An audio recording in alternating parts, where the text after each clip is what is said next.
fazer se um dia eles ficassem muito ricos.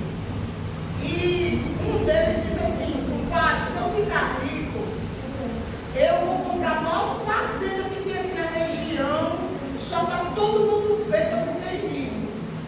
Aí o outro dizia: e eu, compadre, se eu ficasse muito rico, mas muito rico, eu ia embora para o estrangeiro, para ninguém nunca mais saber de mim. Eu ia fugir desse lugar pobre e ruim, ia morar lá na Europa, lá no estrangeiro. E o terceiro matuto entrou na conversa e disse assim: olha, se eu ficasse rico, compadre, sabe o que eu ia fazer? Eu ficaria aqui mesmo. Eu ficava morando aqui mesmo, escondendo meu dinheiro no banco, só ia usar bem pouquinho, eu ia gastar quase nada, mas eu ia guardar todo o banco, só para eu ter um prazer de dizer: eu tenho muito dinheiro guardado no banco. E assim começa o sermão de hoje. Essa pode ser, essas ideias podem ser ideias muito comuns, né? No meio de nós hoje em dia. Então, irmãos, o título desse sermão de hoje é a monotonia e a família. O que uma tem a ver com a outra? E o pensamento inicial desse sermão é: o dinheiro, ele será sempre ou escravo ou patrão. O que o dinheiro está sendo na nossa vida hoje? Ele está sendo nosso escravo, nós estamos mandando nele, ou ele está mandando em nós? Qual é a sua relação como cristão com o dinheiro? Certo? Vamos para a primeira carta de Paulo a Timóteo, capítulo 6, versículo 10. Um pouquinho antes de Hebreus, palavrinho em Hebreus, são duas cartas de Paulo a Timóteo, da líder da igreja. Vamos para a primeira carta, 1 Timóteo 6, 10. O que está escrito lá?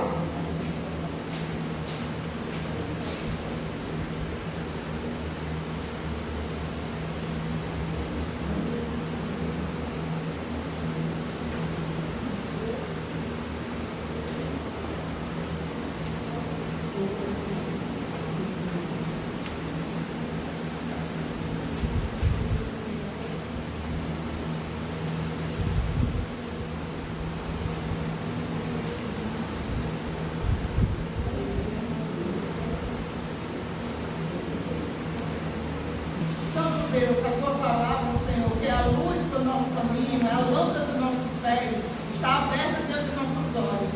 Mas nós não podemos achar que nós vamos entendê-la só pela nossa própria capacidade. Nós precisamos do professor celestial, o Espírito Santo, para que ele nos ilumine a mente, nos abra os canais embotados pelo pecado, para que nós entendamos e nós tenhamos disposição para obedecê-la. Em nome de Jesus. Amém. Porque o amor do dinheiro é raiz de todos os males.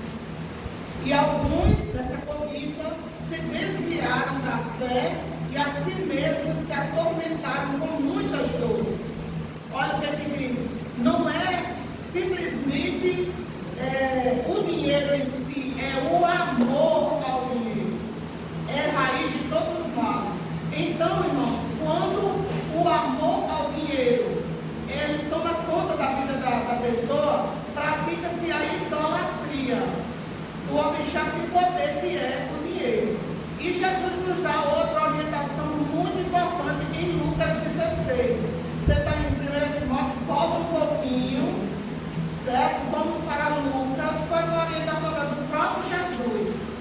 O próprio Jesus vai nos falar em Lucas 16, 13.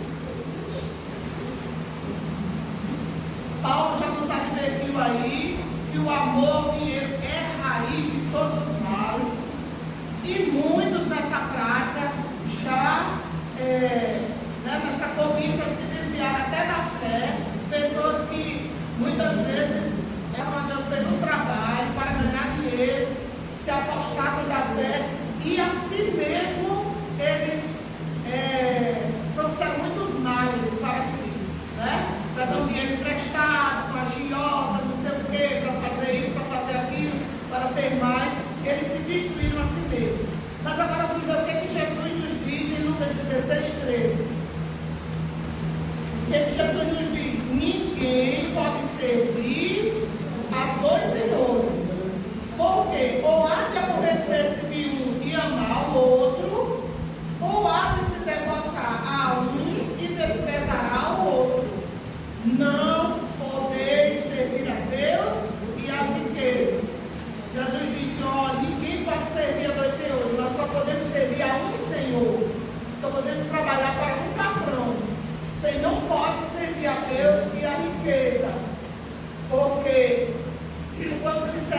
ladrões, ou você vai gostar mais de um e desprezar o outro, ou o contrário, você vai gostar mais daquele e desprezar o outro. Certo? Então, irmãos, vamos refletir sobre a mordomia fiel. Mas como nós podemos alcançar o objetivo da mordomia fiel na família? Nós devemos agir como os mordomos de Deus, porque nós somos servos súditos do Deus Altíssimo. Né? Então, o que tem lá em Mateus 6,33? Todo mundo sabe qual é o verso preferido de Francisca, não é, Francisca? Buscar, pois, em primeiro lugar o seu reino e a sua justiça, e todas as coisas necessárias à nossa vida nos serão acrescentadas.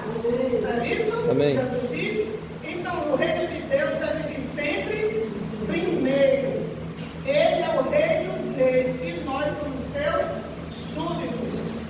Então, súditos devem servir ao seu Senhor. Em primeiro lugar, ao seu Senhor.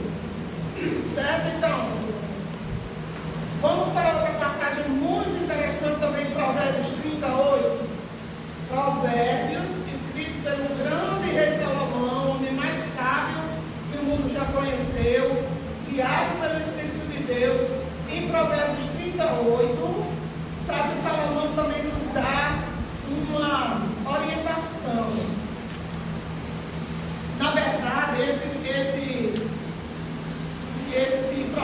provérbios aí, no capítulo 30, não são de Salomão, são de Agur, um grande sábio também da época de Salomão. Salomão foi o maior sábio, mas existiam outros, né? E esse era Agur, né?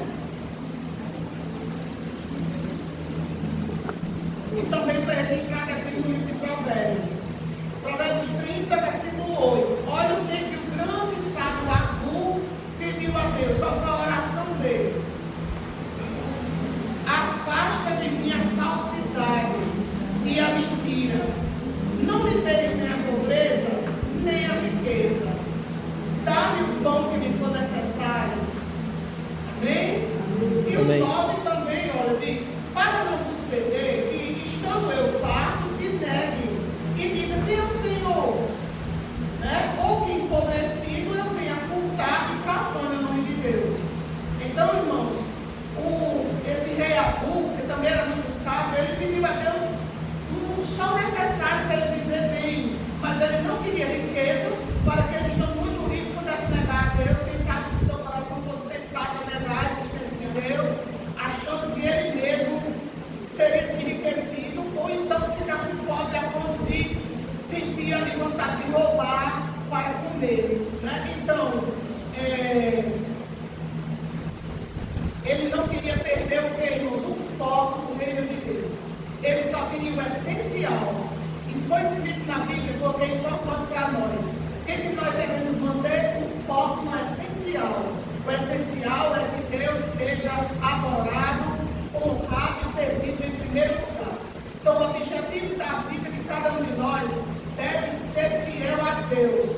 Servir a Deus, em segundo lugar, a nossa família, e em terceiro lugar, ao nosso próximo que esteja passando necessidade no momento de aflição, nós possamos chegar com ajuda para que aquela pessoa sinta o amor de Deus na sua vida. Amém? Amém. Então, mordomia, irmão, significa cuidar da casa, administrar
partir daquele momento, aquele filho é um administrador. Nós temos que o quê? Ensiná-lo a colocar Deus em primeiro lugar, né? Para que ele possa aprender desde criança e seguir o nosso exemplo. Biblicamente, o ser humano é o nosso dono e Deus é o verdadeiro dono. Obrigado, irmão. O Senhor da casa ou de tudo que existe, como está lá em Salmo 24:1, né? Tu é a terra e toda a sua plenitude, os animais e as animais do campo. Tudo que está no universo pertence a Deus, né? Então, Deus é o dono da casa, Deus é o dono desse mundo que é a nossa casa. E nós somos mordomos colocados aqui para administrar isso aqui e prestar contas ao dono no dia que ele voltar. Então, Deus é o verdadeiro dono e ele deve vir primeiro do que as nossos anseios e necessidades. O reino de Deus vem primeiro e abrange tudo. As famílias devem ensinar responsabilidade e princípios da gestão da vida em geral. Por exemplo, a cidadania, quais são os direitos e deveres dos filhos na sociedade, o que se deve fazer, como se deve se comportar na escola, né? E também da sociabilidade, como deve se socializar, meu filho. Quando o coleguinha seu cair, vai lá e ajuda ele a se levantar. Não faça parte do grupo que vai rir dele, mas do grupo que vai ajudar a se levantar. Se ele se sujou com a merenda, ajuda ele a se limpar. Vá pegar outra merenda para ele, né? Nós devemos ensinar nossos filhos a fazer diferença. E também a responsabilidade doméstica. Ensiná-los a arrumar seu quarto, levar seu prato para a pia, né? Passar ali um pano na mesa, ajudar ali nas tarefas domésticas de acordo com a sua idade. Mas também a gestão financeira. Olha, se o mundo aí fora, até algumas escolas públicas já estão ensinando as crianças a gestão financeira, eu sei bem que as escolas particulares já ensinam desde pequenininho, desde os anos iniciais, as escolas particulares já ensinam gestão financeira às crianças. E nós, como povo de Deus, o povo sábio do Senhor, devemos ensinar nossas crianças a gestão financeira, colocando Deus em primeiro lugar. Filho, quando eu lhe dou R$3, R$2, você deve dizimar e ofertar ao Senhor para que você seja abençoado, para que você tenha consciência de ver que isso aí é de Deus. Então, irmãos, as famílias cristãs também recebem a responsabilidade de pregar o amor de Deus por palavra e exemplo. Lá na escola, quando nossos filhos se comportam de forma diferenciada, os professores e a equipe da escola estão atento e diz: olha, aquele aluno ali é um aluno bem comportado, é um aluno respeitador, é um aluno que cumpre suas tarefas, é um aluno que sabe falar com os professores, que sabe falar com a direção, que sabe se comportar. Não faz parte desses grupos. Quando há um problema, o aluno de Deus deve estar fora daquele grupo do problema. Amém, irmãos? Amém. E nesse aspecto, o dinheiro está no reino de Deus. E é uma forma prática de experimentar e ensinar os filhos a seriedade da vida cristã. Na fidelidade também dos dízimos e ofertas, pois Deus promete bênçãos aos fiéis. Crianças, não tenham vergonha de colocar 10 centavos ou 20 centavos no cartão, porque Deus não olha a quantidade, Deus olha a fidelidade. Você vai no futuro, na nova terra, encontrar outras crianças que vão ser salvas através daquela ofertinha que você colocou na salva, certo? Então nós sabemos de Malaquias 3, né, de 8 a 10, que Deus diz assim: trazer todos os dízimos à casa do tesouro, para que haja mantimento em minha casa, e provai-me nisto. Se eu não vos abrir as janelas do céu e derramar sobre vós bênçãos sem medida. Amém, irmãos? Amém. Deus diz: faça a prova, seja fiel nessa prova de mim. Como eu não vou abrir as janelas do céu e derramar bênçãos sem medida sobre vocês. Então, a parte que é doada para a obra de Deus é santa. E a que fica com a gente também é sagrada. Porque tudo é de Deus. O nosso corpo não é sagrado. Nosso corpo é templo do Espírito Santo. Então, tudo é de Deus. Tudo pertence a Deus e nos é dado através de Cristo, que é a justiça nossa. Amém? Amém. Maravilha. Então, irmãos, olha que frase maravilhosa. Até o nosso pão e a nossa água, que comemos e bebemos, foram comprados por Cristo na cruz. Louvado seja Deus. Amém. Se Cristo não tivesse morrido na cruz, irmão, Satanás já tinha acabado com esse mundo, já tinha destruído esse mundo. Então, o ar que respiramos, quem dá é respirado, apesar de toda a poluição, a comida que comemos e a água que bebemos foram compradas pelo sangue de Cristo na cruz, para que eu e você estejamos testemunhando por ele nesse mundo. Olha o que ele está no livro Desejado de Todas as Nações, que será o próximo livro missionário. Acredito que em dezembro nós já estejamos aí com o livro Desejado de Todas as Nações de uma forma bem acessível ao nome de todos, para que leiamos e possamos distribuir aos amigos. Nesse livro maravilhoso, na página 467, está escrito o seguinte: mesmo esta vida terrestre, nós devemos a morte de Cristo. A cruz do Calvário acha-se estampada em cada pão, reflete-se em toda a fonte de água. Tudo isso ensinou Cristo ao indicar os emblemas do seu grande sacrifício. Ele comprou-nos e a nossa vida é dele. Amém? Amém. E a manutenção da nossa vida é dele. É por ele que nós acordamos e vivemos, nos movemos e existimos. E a ele devemos dar o primeiro e o melhor de tudo que é nosso. Amém? Outra ideia presente na nossa oferta que nós entregamos ao Senhor é que nela também está o próprio doador. Vocês lembram lá de Gênesis capítulo 3, a oferta de Caim e Abel? Deus agradou-se de Abel e de sua oferta. Por quê? Porque era de acordo com o que Deus pediu. Abel deu de coração. Capítulo 4, né? E Caim, a Bíblia diz que Deus não se agradou de Caim e da sua oferta. Porque Caim deu com o coração cheio de sentimentos contrários. Ele queria dar a oferta que ele quisesse, do jeito que ele queria. Então nós estamos representados na nossa oferta quando nós entregamos a Deus. Deus pode estar se agradando de nós, de nossa oferta, ou não. Ele pode estar se desagradando de nós e de nossa oferta. Então, irmãos, nós estamos diante de Deus quando nós trazemos ofertas ao Senhor. E o que nós devemos fazer hoje? Consagremos a nossa família no altar de Deus todos os dias. Em louvor, estudo da palavra, adoração e no ensino, por exemplo, por palavra e por exemplo. Aqui o primeiro lugar deve ser de Deus.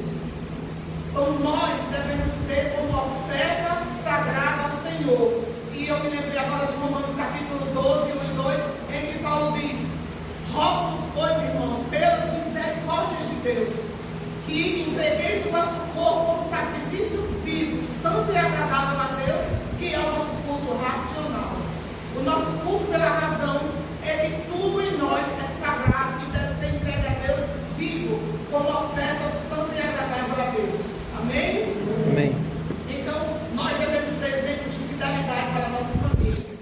Então, tem duas questões aqui para a gente refletir. Ricardo vai preparar agora o louvor. Entrego aqui, viu, Ricardo? Para daqui a um minuto. Nós temos tido consciência do que realmente que a mordomia é um dever cristão de administrar toda a nossa vida conforme a direção divina. Será que nós estamos tendo hoje essa consciência? Mordomia é o tudo de mim em resposta ao tudo de Cristo na cruz, ao tudo de Deus. Deus me deu tudo e me comprou de volta para Ele, pelo sangue de Cristo. E o meu tudo